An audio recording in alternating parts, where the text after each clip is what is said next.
buenos días para todos y para todas. En nombre de la iniciativa Ciclos de Actualización para Periodistas CAP, de la Asociación Centros Cívicas, de la Fundación DESC y del Instituto Nacional Demócrata NDI, les damos la más cordial bienvenida a esta nueva sesión de capacitación del CAP sobre democracia en Guatemala.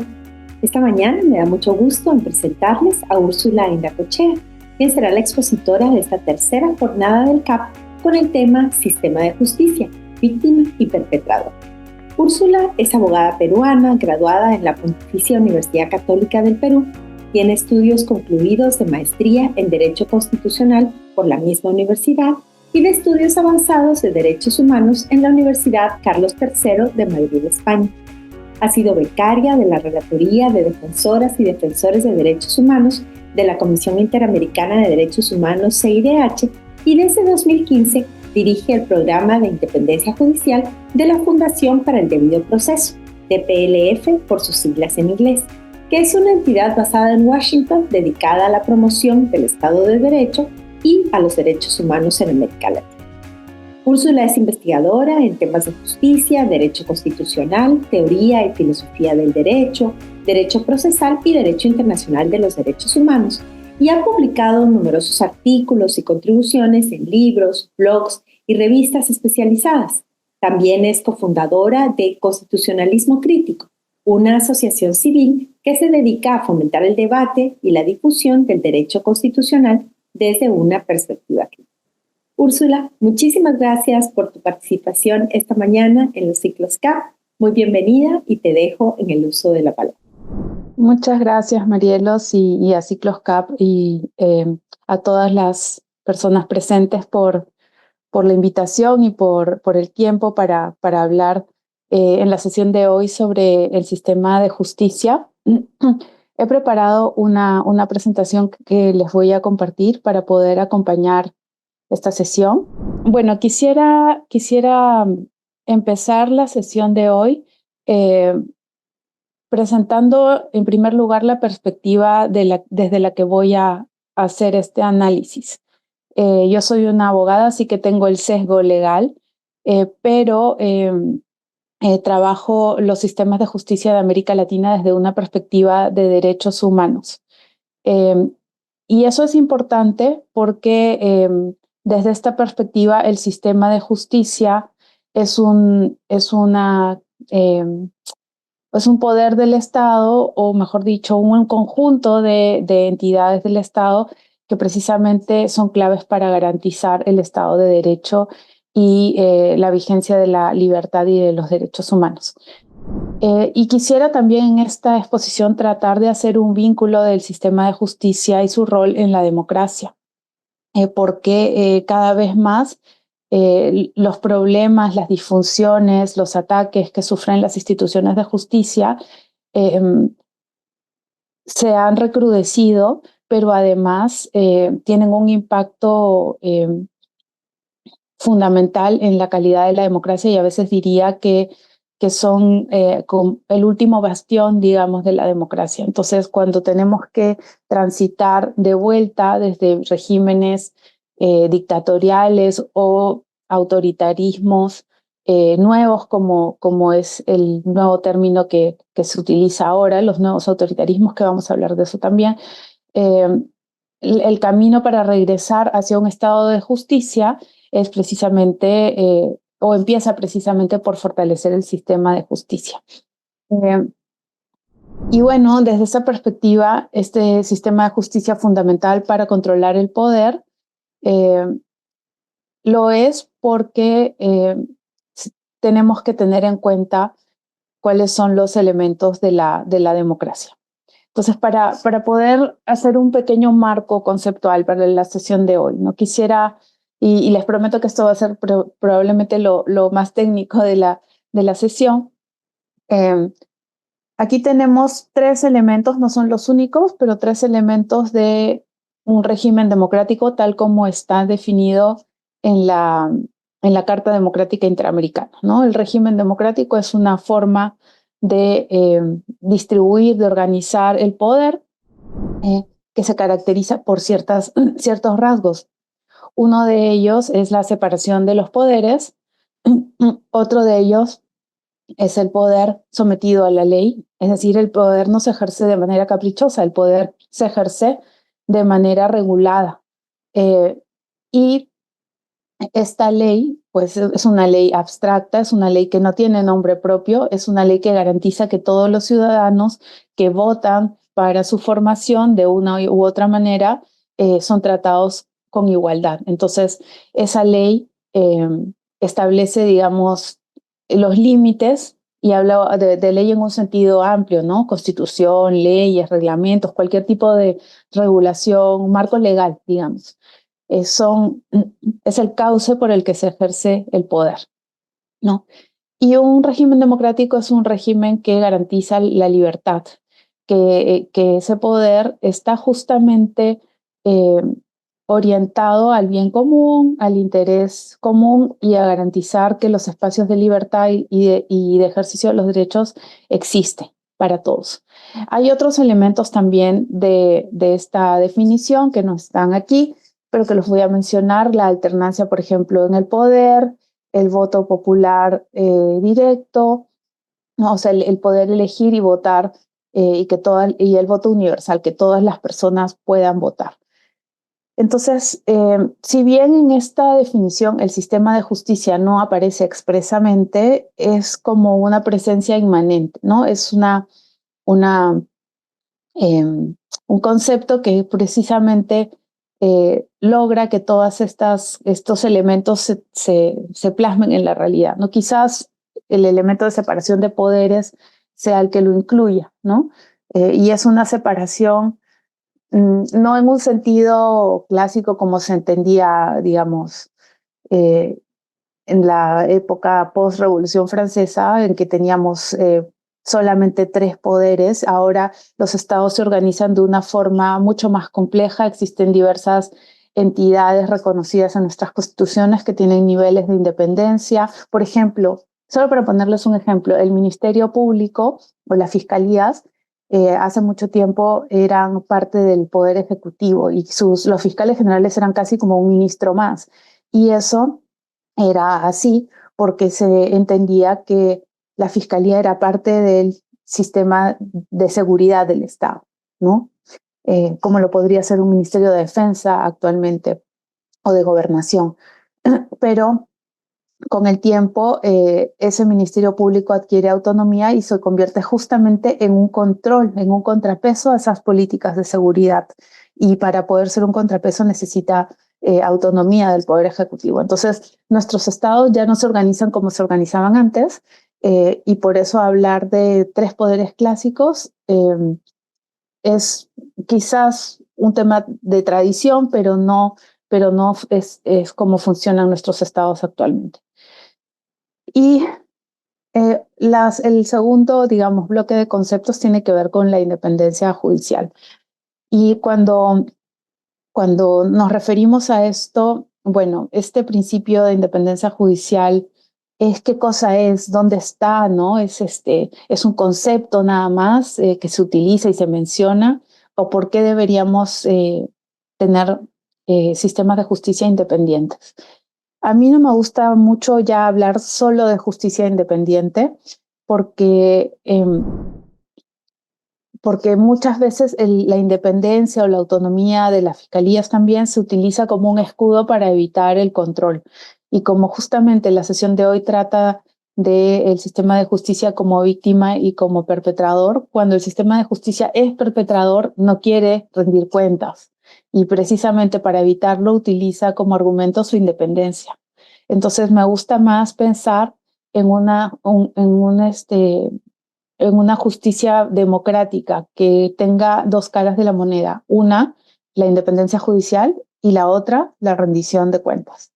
Sin embargo, este principio de independencia judicial sí es una norma, está reconocida en los tratados internacionales de derechos humanos, está reconocido en las constituciones de los estados como un derecho no solamente de las partes en el contexto de un procedimiento o un proceso judicial, sino también como un derecho de los propios jueces, fiscales y demás personas operadoras de justicia y de los ciudadanos en general.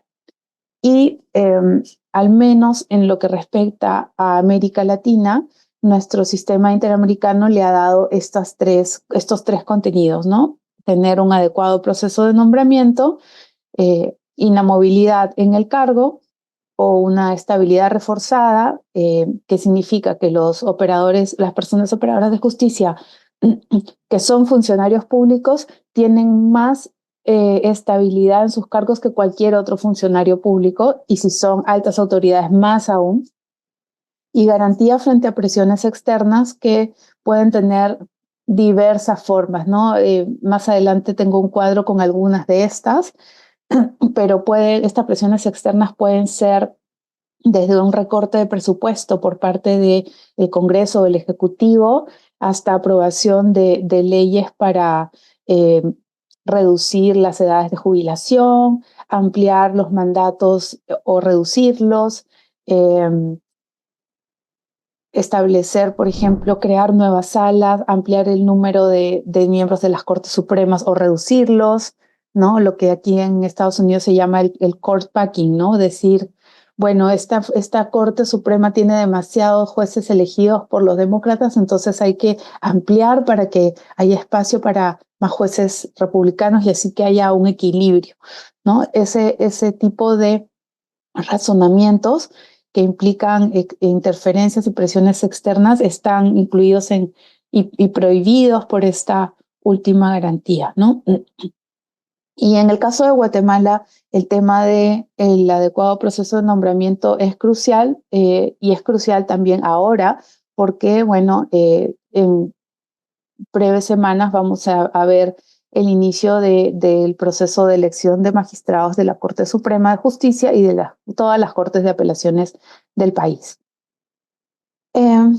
Y bueno, para enmarcar esta discusión, ya dejando los conceptos de lado, para enmarcar esta discusión en los antecedentes de la justicia en Guatemala, aunque ustedes los conocen quizás hasta mejor que yo, pero me parece un dato muy significativo que los acuerdos de paz hayan recomendado, hayan incluido la necesidad de reformar la Constitución de Guatemala, que es una constitución del año 1985, para dotar de más independencia al órgano judicial, ¿no?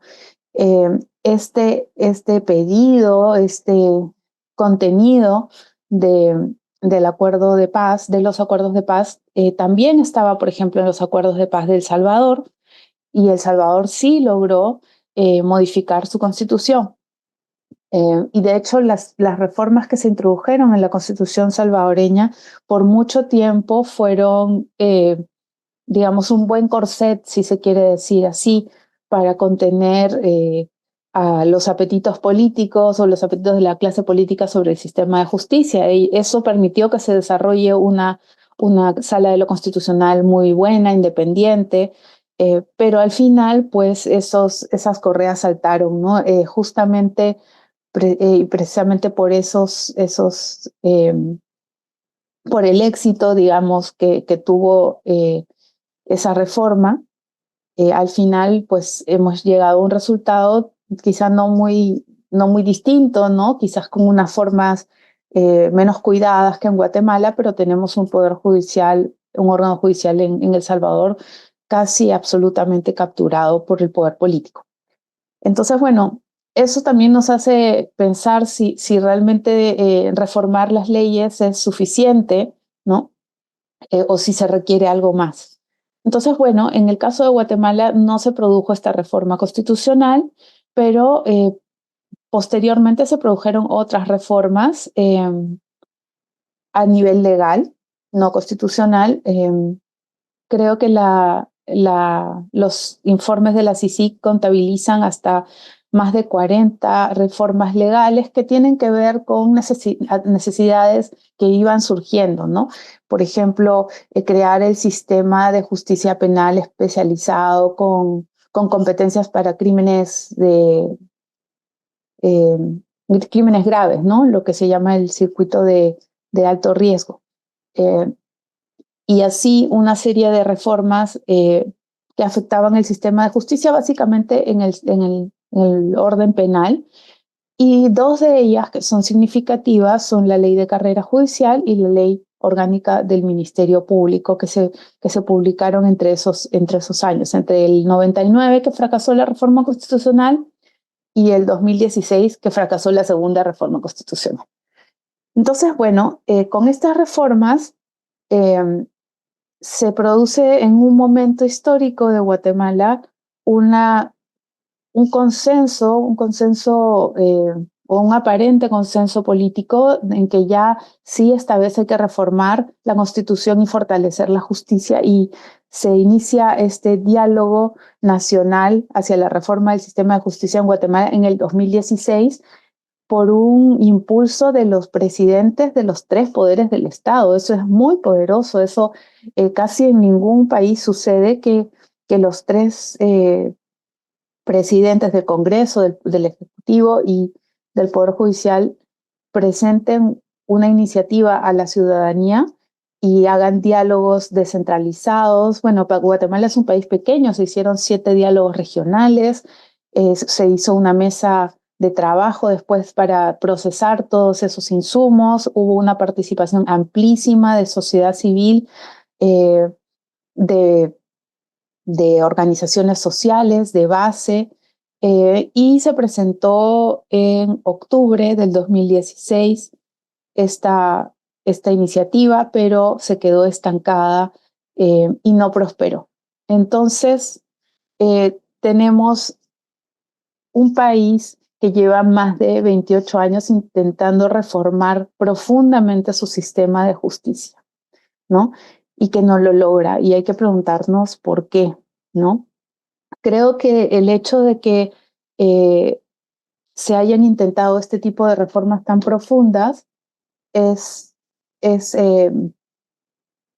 una evidencia, no sé si es consciente o no, yo creo que no, pero de que el problema no necesariamente está en las personas, sino más en el diseño de las instituciones, ¿no? Y eso es algo en lo que quiero enfatizar, porque existen muchas formas de diseñar un sistema de justicia. Los países tienen diferentes organigramas, órganos con distintas funciones, pero existen diseños que facilitan la corrupción judicial o la captura de los organismos de justicia más que otros, ¿no? Aquí tengo algunos ejemplos. Para mí, este gran problema de la justicia en Guatemala es un problema estructural. Y esto quiere decir que por más de que hayamos tenido buenos fiscales, buenas fiscales generales, buenas juezas y jueces independientes, estábamos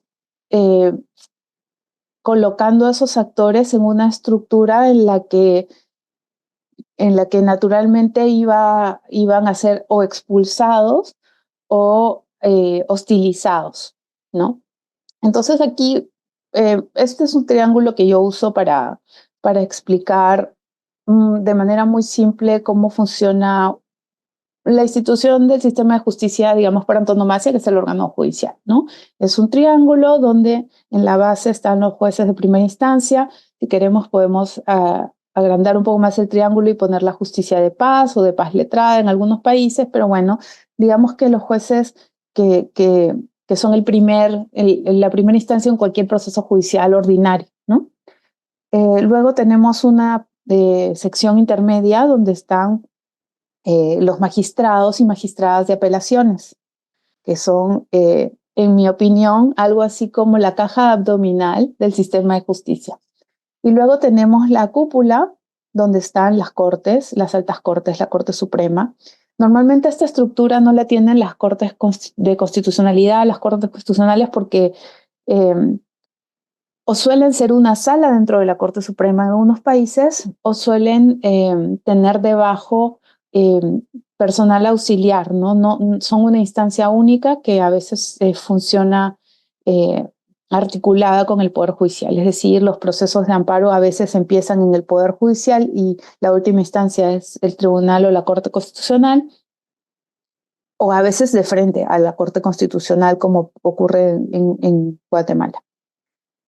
Entonces, bueno, este es el diseño. Y ¿Qué pasa en Guatemala? En Guatemala pasa esto. ¿Y por qué pongo ideal versus realidad? Porque aunque estamos en un triángulo, un sistema de justicia democrático es uno en el que el juez de primera instancia no es inferior en un sentido, digamos, valorativo, ¿no? Que un juez de apelación, que un magistrado de corte de apelaciones. Son simplemente funcionarios que tienen competencias diferentes. La competencia del juez es resolver los casos en primera instancia y la competencia del magistrado es revisar los casos en segunda instancia. Esta idea jerárquica eh, a lo militar, ¿no? Donde tú tienes pues un jefe y un jefe supremo, ¿no? No es una idea de digamos, aplicable a un sistema de justicia democrático y moderno, ¿no? En un sistema de justicia democrático y moderno, la relación entre un juez y su superior y entre un magistrado y la Corte Suprema es una relación funcional, ¿no? Que si existen desacuerdos, pues en la resolución de casos, pues para eso existe el sistema de recursos y por eso está esa flechita ahí y la he puesto como en doble vía porque a veces los recursos terminan en una devolución del caso al inferior para que se vuelva a pronunciar, para que corrija sus errores, ¿no? Eh, y tenemos al lado otro triángulo en donde vemos, y lo he puesto en oscuro también un poco para enfatizar el peso, ¿no? Donde tenemos los dos estamentos superiores fuera de la carrera judicial, ¿no? Es decir, que están cambiando constantemente, que cada 5 años cambian, y por lo tanto la carrera judicial no es carrera, porque una carrera implica una serie de pasos, ¿no? Y en Guatemala la carrera es una escalera de un peldaño, que es la judicatura de primera instancia. Un juez eh, independiente que quiere ascender a magistrado de apelaciones tiene que necesariamente pasar por un mecanismo de selección de tipo político o politizado, y por lo tanto la caja abdominal del sistema de justicia está profundamente debilitada. Pensemos un poco en nuestro país vecino, El Salvador, ¿no? Para poner de manera muy clara y entender por qué es tan importante que las cortes de apelaciones sean parte de la estructura de la carrera judicial. Las cortes supremas normalmente no lo son. Las cortes supremas en la mayoría de países se renuevan cada cierto tiempo.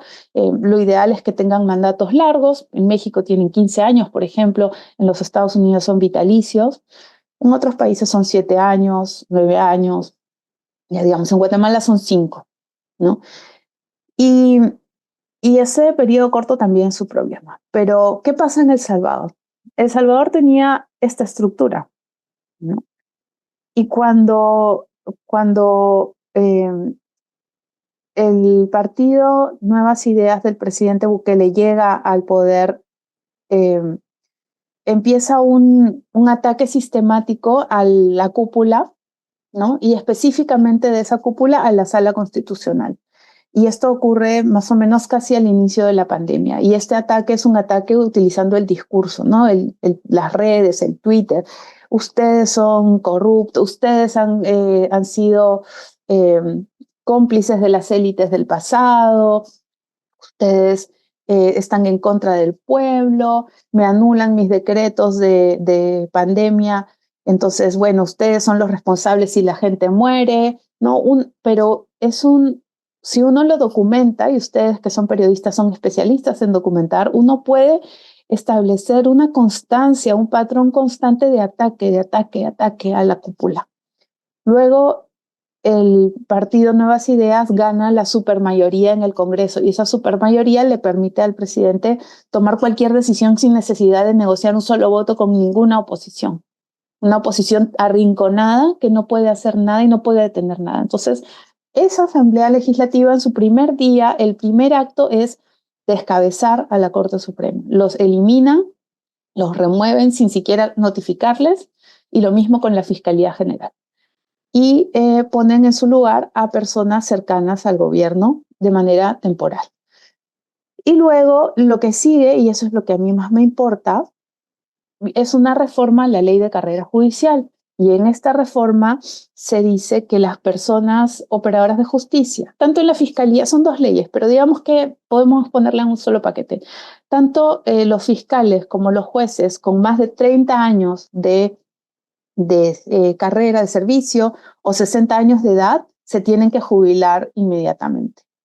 Deben dejar la carrera.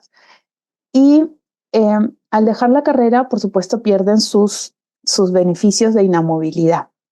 Entonces, bueno, tiene algo de malo en recortar o en normalizar, uniformizar sería la palabra, la edad de jubilación. No, en principio no, pero pues eso se aplica a las personas que entren como nuevos jueces, no a los jueces que ya están ahí. Entonces esto tuvo un efecto más o menos en 1/3 de la población judicial, más o menos 1/3 de los jueces se vieron afectados. Esta caja abdominal, precisamente, y porque ¿quiénes están en esta parte naranja? Están los jueces más antiguos, más experimentados, que ya tienen más de 20 y menos de 30 años de servicio, que han llegado ahí a través de un concurso y que posiblemente son los jueces que van a resistir los ataques externos y que van a resistir incluso los ataques que vengan de su propia Corte Suprema. Entonces, en el caso de El Salvador, lo que se hizo fue hacer como una vía alterna, ¿no? La misma reforma decía, bueno, si los que están en este supuesto, más de 60 años, más de 30 años de servicio, quieren seguir trabajando en el Poder Judicial, tienen que inscribirse en una cosa que se llama régimen de disponibilidad, que es básicamente como una bolsa de trabajo de contratos en el que, bueno, te contratamos para que sigas en el puesto en el que ya estás trabajando hace muchos años, pero bueno, te podemos revocar el contrato y rescindir el contrato en cualquier momento, ya no tienes estabilidad. Y entonces eso es lo que tiene El Salvador actualmente, un poder judicial donde su caja abdominal está formada por una mayoría de jueces eh, que pueden ser despedidos en cualquier momento, ¿no? Y muchos renunciaron, también se dieron algunos incentivos para que jueces renuncien, básicamente compraron sus renuncias y esos lugares fueron ocupados por personas cercanas a la nueva Corte Suprema impuesta. Entonces, para mí, uno de los principales problemas estructurales del sistema de justicia en Guatemala es que los 2/3 superiores de su judicatura, y siendo más específica, si queremos decir, bueno, ¿qué es lo más grave de todo eso? La parte intermedia, las cortes de apelaciones, están fuera de la carrera y pueden ser removidas cada 5 años o incluso menos, porque la Corte Suprema tiene facultades respecto de ellos. Y entonces todo este peso, ¿sobre quiénes recae? Y aquí la flecha hacia abajo, sobre los jueces de primera instancia. Entonces no es casual que en Guatemala existan tantos jueces champions, fiscales conocidos en todo el mundo por ser campeones anticorrupción, pero que solamente han estado en primera instancia. Todos son de primera instancia, salvo pues quizá Claudia Paz y Paz, Tel Maldana, que bueno, ellas fueron fiscales generales, pero en general el juez Gálvez, Carlos Ruano, Erika Ifán, ¿no? Todos jueces de primera instancia. Entonces, bueno, esto es solo una parte, ¿no? El sistema de justicia guatemalteco es un ecosistema que tiene varios órganos. Está el organismo judicial, que ya hemos visto. Está el Ministerio Público, que el Ministerio Público tiene también una estructura, quizás reflejo, una estructura espejo, ¿no? Acá en la púrpura diríamos fiscal general. En el cuerpo serían los fiscales no sé, regionales, y en la base los fiscales provinciales. Y hay algunos países que tienen, como por ejemplo el Perú, que esta cúpula no es una punta, sino es una pirámide trunca, porque está gobernada por una junta de fiscales supremos. Ese es un diseño y me parece interesante, es más difícil de cooptar que una cúpula, porque una sola persona, un fiscal general, se captura y ahí es muy difícil, por la naturaleza propia de la institución, tener contrapesos internos, porque las fiscalías, a diferencia de un juez o del organismo judicial, donde tenemos esta distribución de funciones, donde un juez de primera instancia tiene independencia respecto de su superior y el superior no lo puede llamar y decirle, mira, este caso lo vas a resolver así. En la fiscalía eso sí es posible, porque existe un principio de unidad que es la columna vertebral de la fiscalía. Es decir, la fiscalía o la figura del fiscal general establece una política de persecución penal que básicamente es un plan de cómo se va a perseguir la criminalidad de un país utilizando los recursos que la fiscalía tiene. Qué delitos se van a priorizar, cómo se van a aplicar esos recursos, qué unidades se van a crear, ¿no? Y eso obviamente no debería ser una decisión caprichosa. O sea, un fiscal general construye su política en base a data, ¿no? Bueno, se ha incrementado, digamos, las denuncias de trata en el oriente del país, pues entonces voy a destinar más recursos, voy a crear más fiscales en esas unidades, ¿no? O el feminicidio necesita, digamos, una unidad forense especial. Bueno, entonces le creamos un apoyo forense. Entonces, bueno, esa estructura que tiene la fiscalía la hace un poco diferente del organismo judicial y hace que quien captura la cúpula tenga más control sobre el cuerpo que en el organismo judicial. Ahora, ¿existen formas de evitar esto? Sí, existen formas eh, de distribuir el poder dentro de las entidades del sistema de justicia, así como distribuimos el poder en el Estado entre distintos poderes, el legislativo, el ejecutivo, el judicial, el Ministerio Público, la Procuraduría de los Derechos Humanos. Bueno, al interior de la judicatura también se puede distribuir el poder para evitar que las Cortes Supremas tengan tanto poder y para lograr que los jueces de primera instancia y los magistrados de cortes de apelaciones tengan un poder relativo respecto de las decisiones que las afectan. Por ejemplo, los órganos de gobierno de los poderes judiciales suelen tener representantes de los 3 niveles de la judicatura, ¿no? Otra forma es que la persona, el juez o la autoridad que esté a cargo de la disciplina de los jueces, del régimen disciplinario de los jueces, o esté fuera del órgano judicial o o tenga cierta independencia de la misma, de la presidencia de la Corte, de manera tal que quien esté parado en la punta de esa pirámide, que normalmente es el presidente del órgano judicial, no tenga, digamos, un poder excesivo, un superpoder respecto de todos los jueces y los fiscales, los jueces y los magistrados del organismo, ¿no?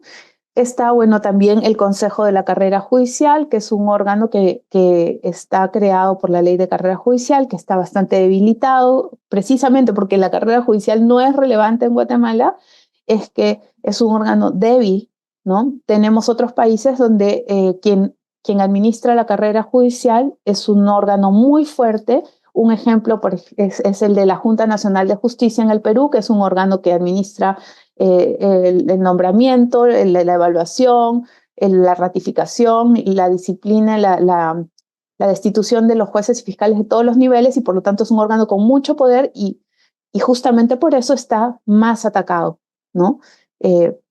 En cambio, en Guatemala, el Consejo de la Carrera Judicial es un órgano muy debilitado. Y luego está, bueno, la Corte de Constitucionalidad, que es un alto tribunal especializado que muchas veces es el que tiene la última palabra en los conflictos que se le plantean. ¿Podríamos agregar aquí otros actores? Sí, yo creo que sí. Son actores que son actores secundarios desde mi punto de vista, como la Procuraduría General, ¿no? Que es, en términos sencillos, los abogados del Estado, del Ejecutivo, y la Procuraduría para los Derechos Humanos, que tiene una función, digamos, intermedia, no necesariamente de justicia, aunque sí, en el caso de Guatemala ha tenido un rol muy relevante en la lucha contra la corrupción. Bueno, aquí quiero detenerme un ratito para hablarles brevemente de los consejos judiciales y el Consejo de la Carrera Judicial de Guatemala. Existen muchos modelos de consejos judiciales en el mundo y no todos tienen las mismas funciones, ¿no? Un consejo judicial es un mal menor. O sea, todos los países que lo tienen siempre se quejan de los problemas que le genera. Sin embargo, los problemas serían mucho mayores si no existieran. Y los países que no lo tienen normalmente consideran crearlo, ¿no? Un ejemplo es la última propuesta de constitución en Chile. Pues una de las propuestas fuertes en materia de justicia era crear un consejo de la carrera judicial. ¿Y por qué? Porque el consejo de la carrera judicial debiera o puede tener funciones administrativas para administrar la carrera judicial o de gobierno, ¿no? Estas funciones pueden ir desde hacer los concursos para jueces, evaluar a los jueces y a los magistrados, si hay ratificación, pues también ratificarlos, hasta regular el sistema de permisos, traslados, creación de las salas. Un ejemplo de un consejo judicial fuerte es México, por ejemplo, ¿no? La creación de salas, de juzgados, todo eso lo decide el Consejo de la Judicatura Federal. Y bueno, la Corte Suprema tiene algunas funciones respecto de sí misma, ¿no? La administración del presupuesto, ¿no? Entonces, hay un listado de cosas de las que se puede encargar un consejo judicial y la definición y la decisión sobre cuáles la toma cada país. Entonces, no todos los consejos judiciales son iguales. Pero lo cierto es que, aunque tengan funciones diferentes, le quitan mucho poder, desconcentran el poder de las Cortes Supremas, que normalmente los tienen, y al hacerlo también generan mayor eficiencia. Un ejemplo que mencioné recientemente es el de Chile, ¿no? La Corte Suprema de Chile tiene que encargarse de resolver casos, pero también de hacer contrataciones y de definir si se tienen que tramitar procesos sumarios contra magistrados y jueces de otras instancias. Es decir, ellos deberían estar concentrados en resolver sus casos y tienen que dedicar su tiempo a funciones administrativas para las cuales no necesariamente están preparados. Entonces, hay razones de eficiencia para tener un consejo judicial y hay razones de desconcentración de poder y de contrapeso del poder, ¿no? México, como digo, es un ejemplo, pero el Consejo de la Judicatura Federal está presidido por el mismo presidente de la Corte Suprema, es decir, no quieren dejar del todo ese consejo suelto, quieren que el presidente de la Corte Suprema tenga ahí un rol rector, y eso es como un mensaje de que a ninguna Corte Suprema le gusta estar totalmente desprovista de facultades de gobierno administrativas porque les permite tener control sobre los jueces de abajo. Y aquí tengo un pequeño cóctel de pequeños subproblemas, ¿no? Que abonan a este gran problema estructural. Un pequeño problema es cómo se eligen las cortes, ¿no? Y ese problema se agranda cuando la forma en cómo un país elige sus altas cortes es un mecanismo político. Los políticos, por supuesto, no están de acuerdo con eso. Ellos piensan que que esto les da legitimidad política, legitimidad democrática a las cortes, y quizás eso puede ser en un escenario de laboratorio ideal, pero en nuestros países de América Latina, el crimen organizado, el narcotráfico, ya financian la política, financian los partidos políticos, y entonces los políticos no actúan en busca del bien común, sino actúan en función de lo que sea funcional a esos grupos que lo financian. Y entonces el crimen organizado transita por la política y alcanza la justicia a través de estos mecanismos políticos de elección, y crea una justicia funcional también a ellos. ¿A qué? A garantizarles la impunidad de sus actos. Y aquí, cuando hablo de crimen organizado, no necesariamente estoy refiriéndome al narcotráfico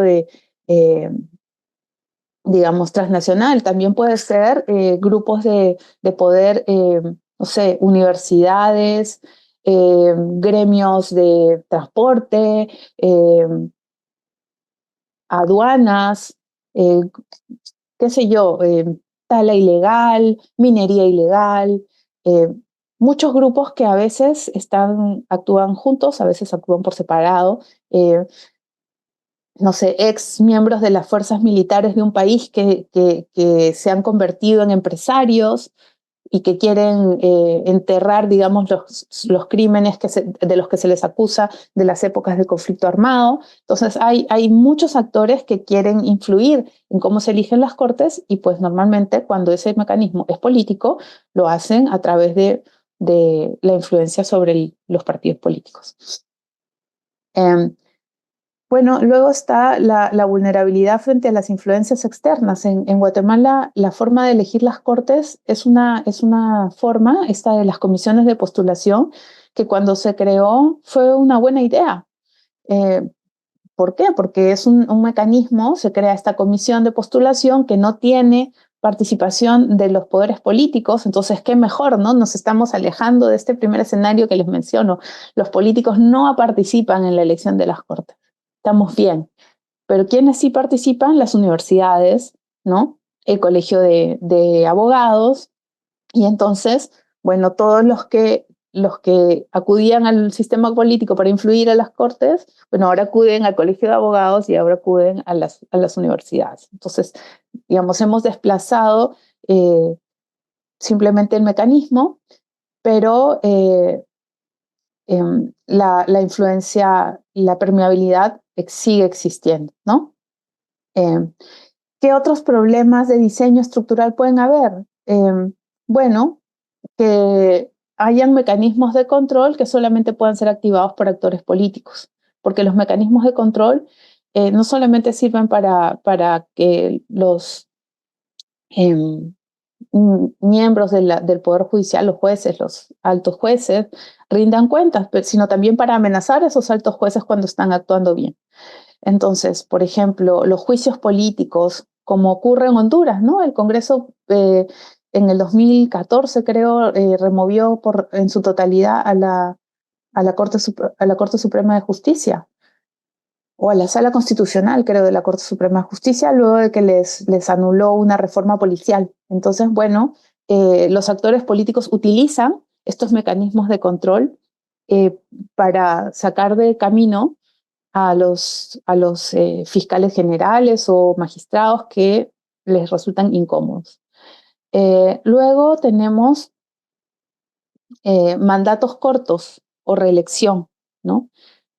¿Por qué los mandatos cortos no son muy buenos? Y la reelección más los mandatos cortos es aún peor, porque los operadores de justicia empiezan a comportarse, cuando se acerca el fin de su mandato, empiezan a comportarse pensando más bien qué van a hacer después de que terminen sus mandatos, ¿no?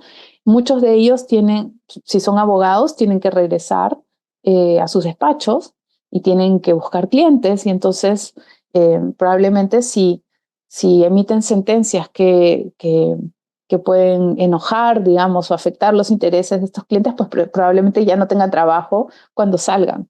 Y si son, bueno, reelegidos o necesitan ser reelegidos, pues tratarán de complacer a quienes deben reelegirlos, ¿no? Que normalmente son los órganos políticos, o también a las fuerzas, digamos, que se mueven detrás de las universidades, de los colegios de abogados. Entonces, los mandatos cortos generan una distorsión en el comportamiento judicial, y eso está más que estudiado. Y entonces hay una preferencia por los mandatos largos, porque pues un mandato largo le permite al juez decir, bueno, tú político de ahora, estás ahora en el poder, pero yo voy a estar aquí 15 años, tú te irás y bueno, veremos más adelante qué es lo que pasa, ¿no? Entonces, un mandato largo y una edad de acceso a la alta corte alta, por ejemplo, no sé, más de 45 años, hace que las personas que llegan a las cortes normalmente lleguen hacia el final de sus carreras y estén muy poco preocupadas por lo que les va a pasar cuando terminen esos 15 años de mandato. A eso voy. Entonces, por eso es que los mandatos cortos y la reelección y no son buena cosa, y juntas son aún peor. El tema de la captura vertical. La captura vertical está relacionada un poco a esto que les mencionaba como ejemplo en El Salvador, ¿no? Primero se tiene que capturar la cúpula, y el segundo paso es, una vez capturada la cúpula, debilitar la caja abdominal y capturar a la justicia hacia abajo.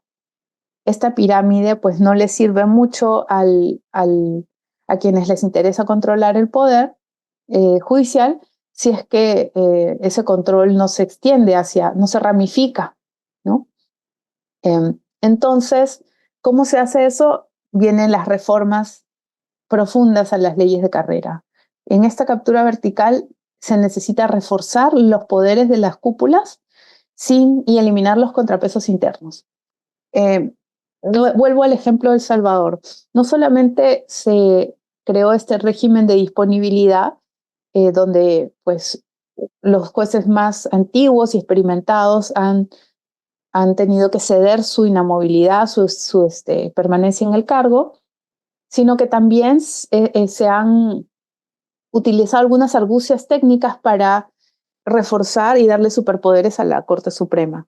Y superpoderes para básicamente trasladar a un juez a cualquier lugar del territorio, prácticamente sin preguntarle. Y entonces, bueno, si usted está siendo incómodo aquí, pues lo mando al lado opuesto del país de donde usted vive, ¿no? Y entonces,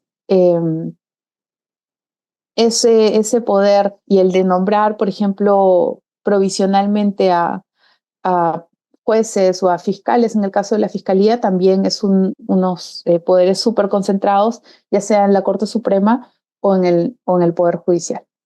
Otro ejemplo reciente es el de Perú, por ejemplo. En Perú, como les decía, la pirámide de la fiscalía es una pirámide trunca. Arriba de la pirámide está una junta de fiscales supremos. Y esa junta de fiscales supremos, digamos, tiene un X número de personas. Pero esa junta de fiscales supremos elige cada 3 años a un fiscal de la nación, que es como un fiscal general, pero que, digamos, comparte junto con la Junta de Fiscales Supremos la decisión de ciertos asuntos. Tiene un más poder, sí, durante su mandato, pero es un miembro de la Junta de Fiscales Supremos, así que, digamos, está de alguna forma controlado o contrapesado por la Junta. Pero ha habido reformas legales recientes que hacen que esa Junta de Fiscales Supremos pueda empezar a ser integrada por fiscales supremos provisionales. Y esos fiscales supremos provisionales son personas que son fiscales de niveles inferiores o que son abogados externos, que no son fiscales, que pueden ser asistentes de la fiscalía, personas que ya trabajan ahí, o podrían ser personas que no trabajan en la fiscalía, pero que con esta reforma podrían convertirse en fiscales provisionales, y esos fiscales provisionales a su vez podrían formar parte de la Junta de Fiscales Supremos. ¿Y eso qué significa? Que en vez de tener una junta con, por ejemplo, 5 personas, podemos terminar con una junta de 8 personas o 9 personas o 10 personas, con lo cual si existe un núcleo de fiscales supremos independientes, pues ese poder se diluye si metemos en la misma torta, si tenemos que repartir la torta en más partes. ¿Y quién creen que va a elegir a los fiscales provisionales que podrían llegar? La fiscal general o el fiscal general. Entonces, ese nuevo poder, ¿no?, que se le ha dado a través de una reforma legal debilita el contrapeso que existe, que es la Junta de Fiscales Supremos. Entonces, lo que quiero decir es que un mal síntoma, digamos, sobre la fortaleza, digamos, institucional, es cuando se le da poderes muy grandes a la cúpula, más de los que ya tiene, y además cuando esos poderes son discrecionales. La fiscal puede elegir abogados del exterior. La Corte Suprema puede decidir trasladar un juez de un lugar al otro, ¿no? Eso sirve para disciplinar hacia abajo. Usted no se comporta como a nosotros nos interesa, como nos sigue la línea, digamos, jurisprudencial, bueno, asuman las consecuencias. Y entonces, para que estos superpoderes funcionen, pues tienen que ser discrecionales y también tiene que haber una alta provisionalidad.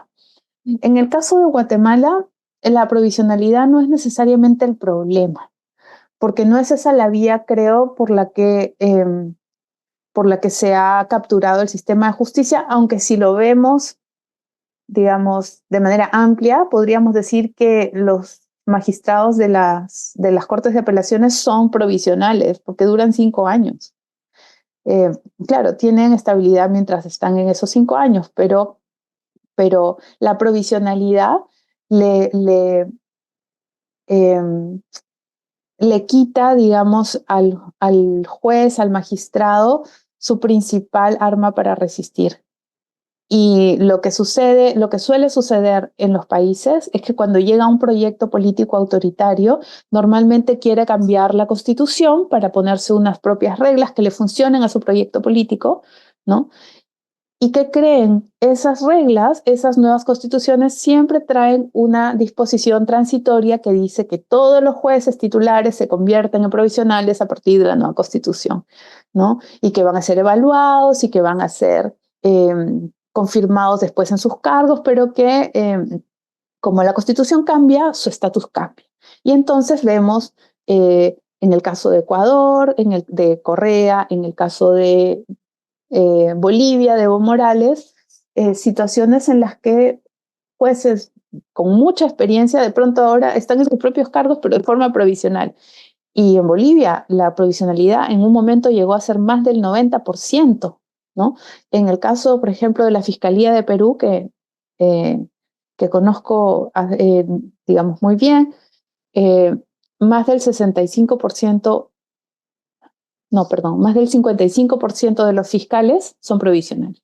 Y entonces pueden ser removidos y trasladados. Removidos no me refiero de sus cargos, sino removidos de sus unidades a otras de forma muy aleatoria y fuera de su control. Premios y castigos encubiertos. Me refiero aquí, por ejemplo, a cosas como sobrecarga laboral, ¿no? Una sobrecarga al punto que que es imposible de solventar por un solo juez, recortes de presupuesto,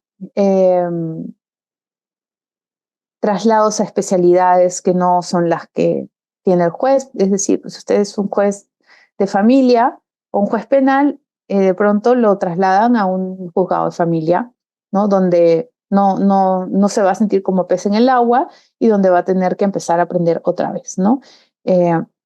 Estos premios y castigos encubiertos también tienen un impacto diferenciado de género, ¿no? Es mucho más fácil castigar a las mujeres con los traslados, porque las mujeres cuando se trasladan tienen que trasladarse toda su familia o dejar a sus familias, ¿no? Luego está la utilización o la regulación de faltas disciplinarias vagas, ¿no? Es muy conocida esta figura del error inexcusable, ¿no?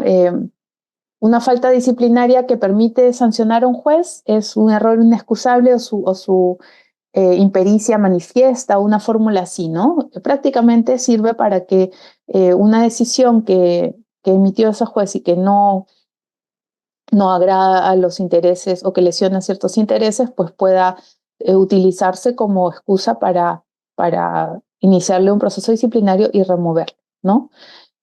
Y esto es algo, o sea, usualmente utilizado, ¿no? Si uno mira los informes de la CIDH de Venezuela de inicios de los 2000, aparece la figura del error inexcusable, en Ecuador aparece la figura del error inexcusable como una herramienta para depurar la justicia, ¿no? Para hacer una captura vertical pero selectiva, uno a uno, ¿no?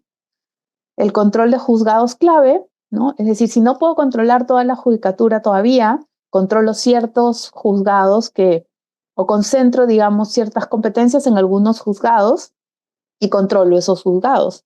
Por ejemplo, ¿no? Creo un juzgado especial para ejecutar sentencias de la Corte Interamericana. Entonces, si ese juzgado solo es uno y no son todos los juzgados que pueden ejecutar una sentencia de la Corte, pues controlo ese juzgado y pues puedo demorar, ¿no? Decir que está sobrecargado o simplemente interpretar esas sentencias de una forma, en el sentido que convenga, ¿no? Juzgados que normalmente se capturan son los juzgados que tramitan las controversias económicamente más grandes, los juzgados comerciales, los juzgados tributarios especializados, los juzgados que ven temas penales económicos y así, ¿no? Y el tema de las inmunidades debilitadas, bueno, una cosa, un rasgo quizás característico de Guatemala es el derecho de antejuicio que tienen los jueces y los magistrados.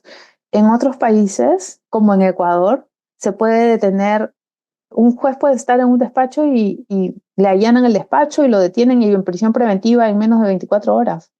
Eso no puede pasar en Guatemala porque tienen el derecho de antejuicio, que es una inmunidad. Que puede ser levantada, por supuesto, pero justamente la regulación que existe del mecanismo del antejuicio hace que funcione como una espada de Damocles, como una forma de amenazar al operador de justicia, ¿no? Los operadores de justicia independientes que están en el exilio, ¿no? Por ejemplo, la jueza Erika Ifán, el juez Carlos Ruano, han tenido que salir del país ante la inminencia de que sus antejuicios fueran aprobados y que se les procesara penalmente por eso. Entonces,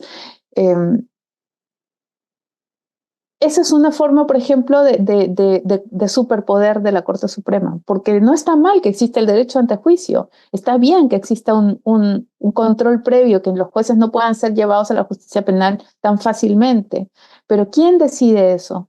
Ese es el tema.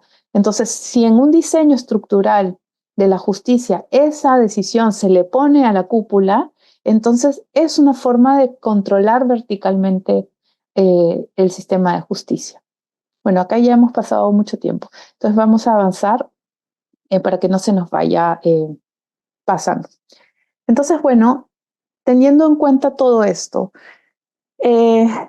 existe esta doble dimensión del sistema de justicia como víctima y como perpetrador o victimario, ¿no? ¿Y por qué como víctima? Porque el sistema de justicia es mucho más que las personas que lo habitan, digamos, temporalmente. Es un sistema que tiene que ser fortalecido, ¿no? Incluso fortalecido, un sistema de justicia fortalecido puede servir también para fines antidemocráticos, eso es lo que quiero decir. Entonces, a veces podemos preguntarnos si realmente nos conviene tener un sistema de justicia fuerte, ¿no? Creo que la respuesta siempre va a ser sí, solo que un sistema de justicia fuerte no es un sistema de justicia sin controles, es un sistema de justicia con altos niveles de transparencia, con poderes internos desconcentrados, con contrapesos internos, con democracia interna, si quieren decirlo así, en el sentido de que los jueces y los magistrados de todos los niveles participan de las decisiones que los afectan.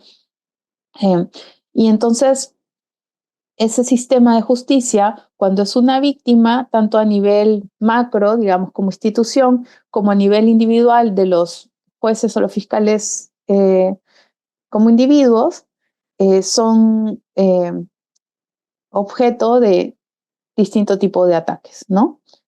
Por ejemplo, aquí he puesto algunos, ¿no? ¿Cuándo es el sistema de justicia una víctima? Bueno, cuando es capturado institucionalmente. Y la principal vía es el tráfico de influencias y la corrupción en los procesos de selección de las cúpulas, de las altas cortes. Y en el caso de Guatemala, pues más evidencia que el caso Comisiones Paralelas 1 y 2 no existe, ¿no? Esos son casos emblemáticos porque han desnudado la forma en que se puede utilizar los procesos de selección como un simple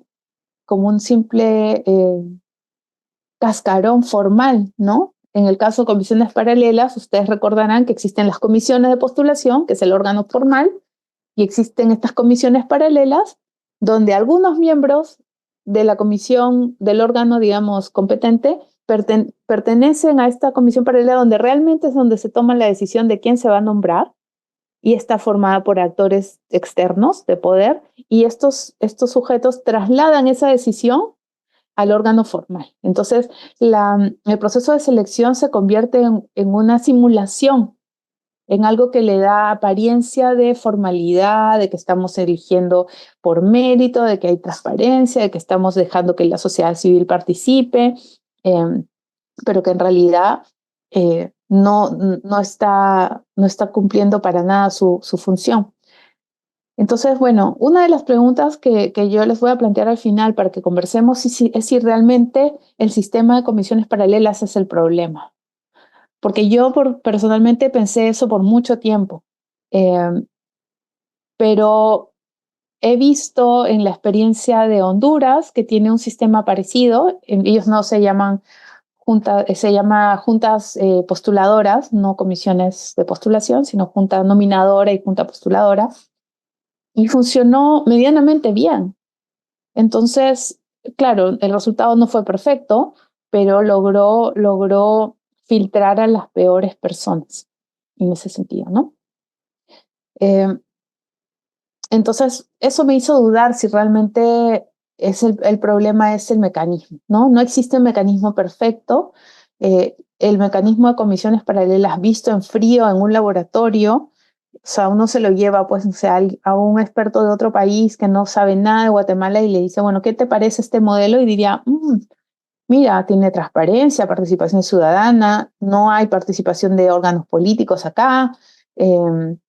Esas comisiones además hacen una preselección. Quienes trabajamos en el diseño de los procesos de selección siempre decimos que la preselección tiene que ser externa, que no la puede hacer un órgano político. Y bueno, la comisión paralela cumple ese estándar. ¿Cuál es el problema realmente con la comisión paralela, si hay alguno? O si ese es realmente el meollo del asunto, ¿no? Eso es lo que quisiera conversar con ustedes. Otra forma es extender irregularmente los mandatos de los magistrados de las altas cortes, ¿no?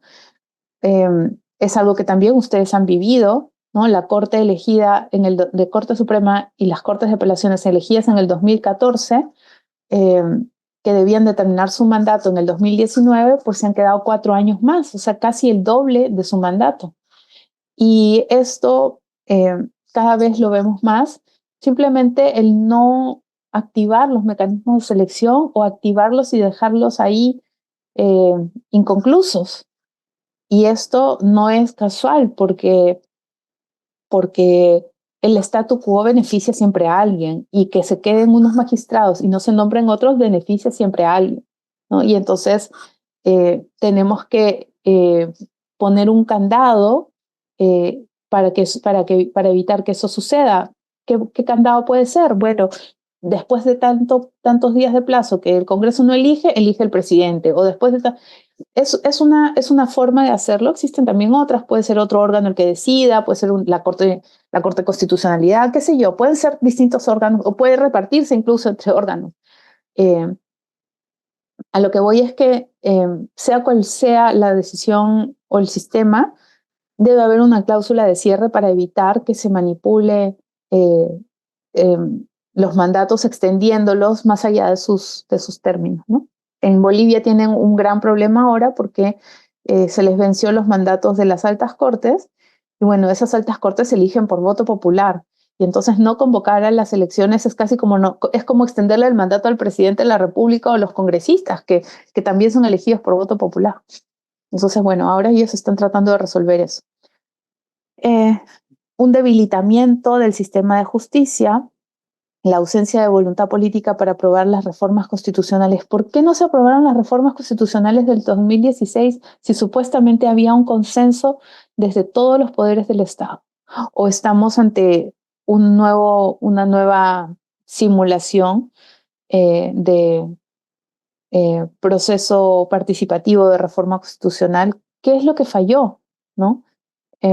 Habría que preguntarse si alguna reforma constitucional en específico se les fue de las manos, no les pareció, ¿no? Quizás ahí hay otro tipo de análisis que hacer, más político. La inoperancia del Consejo de la Carrera Judicial. ¿Qué pasaría si el Consejo de la Carrera Judicial fuera fuerte, ¿no? ¿Cómo sería ese escenario ideal? Sería un consejo que administraría la carrera no solamente de los jueces, sino de los magistrados de apelación. Supongamos que los magistrados de apelaciones fueran parte de la carrera, como lo son en la mayoría, sino en todos los países. Sería un consejo de la carrera con más poder. Obviamente sería un consejo de la carrera que también empezarían a atacar o a tratar de capturar. Entonces habría que poner otros candados sobre la forma como se eligen los miembros de ese consejo, ¿no? Y así tenemos que diseñar, digamos, un consejo fuerte, pero que sea transparente y que también tenga algunos candados para evitar que sea capturado.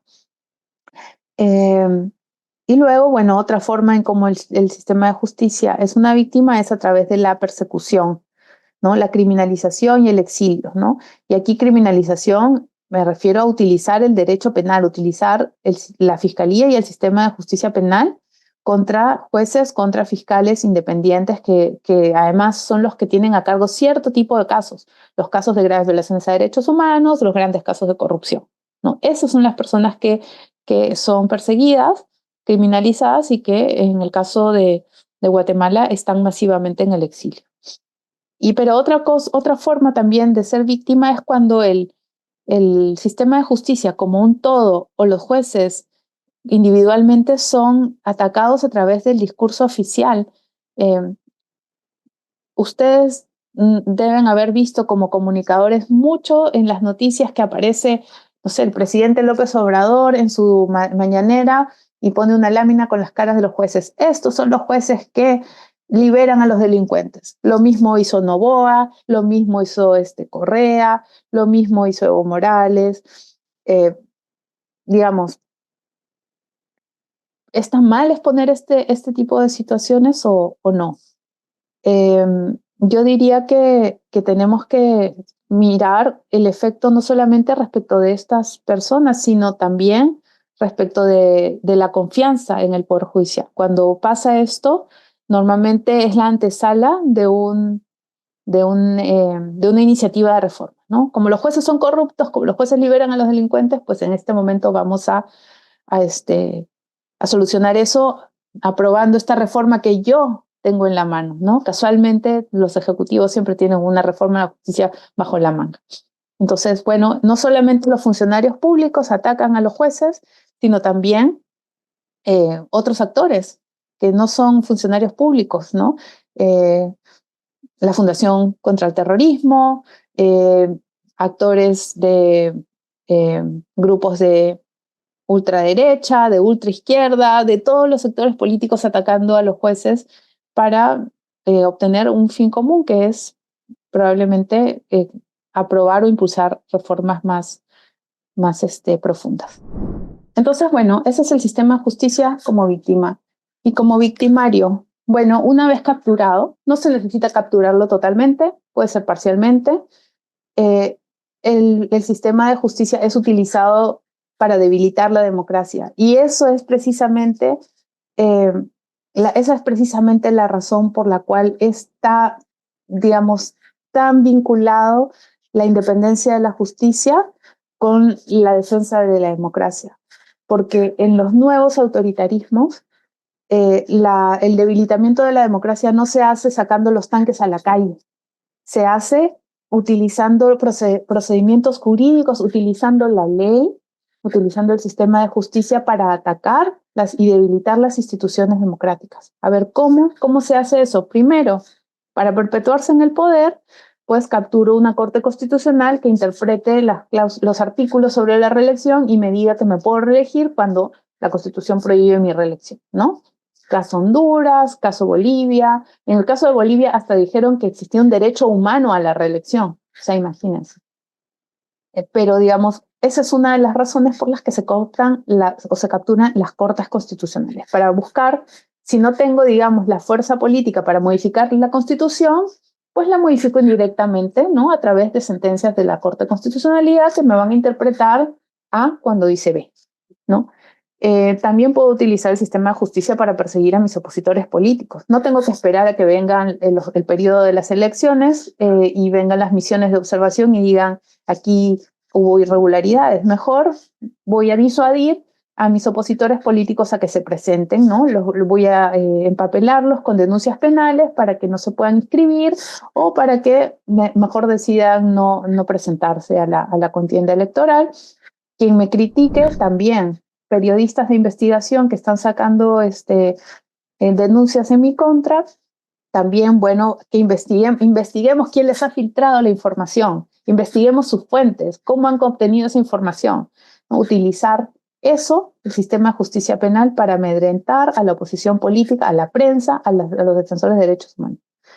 Luego, para afectar los procesos electorales, ¿no? Ustedes mismos lo han visto, utilizar a la fiscalía para sustraer las ánforas electorales con los votos, para perseguir a los miembros del Tribunal Supremo Electoral, pero no solamente eso, también se puede utilizar la justicia para cuestionar el resultado de las elecciones, para cuestionar la inscripción del partido político de mi opositor, o para forzar una inscripción que en realidad no se debería haber hecho, ¿no? Entonces, llevar estos problemas políticos a la justicia es también una forma de debilitar la democracia.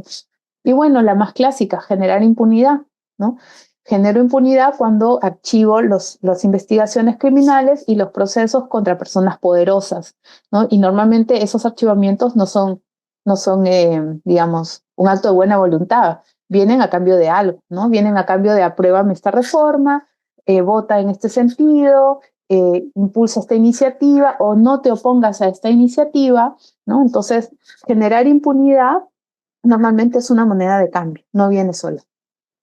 Y otra forma también en el que el sistema de justicia es victimario es cuando cuando se utiliza para generar apariencia de ilegalidad, de legalidad. ¿Cómo? Bueno, promuevo un proceso judicial solamente para que exista una sentencia que confirme, ¿no?, una posición, digamos, que yo tengo, y después decir, bueno, esto es obligatorio porque aquí lo dice esta sentencia, ¿no? Un caso, por ejemplo, que ocurrió en un país latinoamericano, un grupo de congresistas que ha impulsado la aprobación de una ley, inmediatamente después de aprobar la ley, la cuestionan ante un tribunal. ¿Para qué? Para que el tribunal confirme la constitucionalidad de la ley y después nadie la pueda inaplicar, ¿no? Esa es una forma de utilizar el sistema de justicia para debilitar la democracia. Entonces, bueno, ante eso, y ya para ir cerrando, ¿qué herramientas tenemos? Bueno, estamos totalmente a merced de que haya una reforma constitucional o de que hayan cambios estructurales. Bueno, hay cosas que se pueden hacer, pero sí, yo creo que debemos apuntar a lograr esos cambios estructurales. Pero mientras tanto, podemos hacer algunas cosas. Primero, es exigir los espacios de participación de la ciudadanía y demandar transparencia. ¿no? Los ciudadanos y las ciudadanas tenemos el derecho a participar en asuntos públicos. La mayoría de las constituciones reconoce ese derecho, está reconocido en los tratados internacionales y entonces debemos de exigir esos espacios. ¿Cómo? Bueno, existen múltiples maneras. Algunas están institucionalizadas, otras no. Los parlamentos, discutir las leyes, que las leyes que nos afectan se discutan, presentar propuestas, presentar solicitudes de acceso a la información, investigar casos de corrupción y denunciarlos en la prensa, ¿no? Activar mecanismos para que los funcionarios públicos muestren sus declaraciones patrimoniales, hacer los cruces entre las declaraciones de cuando llegaron, de aquellas que cuando salieron y así, ¿no? Otra herramienta es fortalecer el asociacionismo de los jueces. Un juez individual es vulnerable, pero una asociación judicial no es tan vulnerable. Un juez que da una declaración puede ser objeto de un disciplinario por haber declarado en X o Y sentido, pero una asociación de jueces con un comunicado es mucho más fuerte. Y por eso también los gobiernos autoritarios debilitan las asociaciones judiciales. En el proyecto de constitución que tiene la vicepresidencia de El Salvador actualmente, se prohíbe que los jueces se asocien, ¿no? Eso es claramente contrario a todos los compromisos internacionales, pero eso demuestra la fuerza que tiene el asociacionismo judicial. Y cuando no se pueden asociar porque sus asociaciones locales están cooptadas, pues siempre quedan las regionales y las globales, ¿no? Y existe una gran red de solidaridad de los jueces en ese sentido. Y también la herramienta de la libertad de expresión de los jueces, que tiene como contrapartida también el derecho de información de los ciudadanos. Los jueces tienen derecho a opinar, y no solamente ni especialmente sobre casos, ¿no? Normalmente los jueces deben opinar sobre temas que los afectan, sobre reformas judiciales, sobre actos que ellos entienden que amenazan su independencia. Incluso podrían informar sobre sus casos siempre que se respeten los límites, digamos, de las reservas y se protejan los derechos de las partes. Pero ustedes como periodistas también lograr acercar las voces de los jueces a los ciudadanos es algo que pueden hacer, porque eso es como una especie de vacuna frente a estos discursos de estigmatización, ¿no? Que todos los jueces son corruptos. No, contemos historias de jueces independientes, contemos historias de jueces y fiscales comprometidos, ¿no? Que sí creen en la justicia, y mostrémosle a los ciudadanos que esto que los políticos muchas veces les quieren propiciar, que es la desconfianza en la justicia, es muchas veces una estrategia y que tenemos razones para confiar en la justicia también. La experiencia comparada también es muy importante. Guatemala está pasando por un momento complicado, pero estas experiencias ya se han vivido o se están viviendo en otros países de la región. Y bueno, en el Perú, pues ya hemos pasado una situación como la que Guatemala está pasando, que es tener un ejecutivo digamos, gobernando con un Congreso en el que no tiene una mayoría y que normalmente se va a encargar de hacerle la vida imposible o de no pasar sus reformas. Entonces, bueno, del mismo modo, Guatemala tiene mucho que compartir con el resto de América Latina y se pueden encontrar buenas soluciones y buenas ideas pensando en conjunto. Muchas gracias a Úrsula Indacochea por su participación esta mañana en el CAP sobre democracia en Guatemala, y muchas gracias por esta completa exposición. Nos volvemos a encontrar en una próxima sesión de capacitación del ciclo de actualización para periodistas CAP.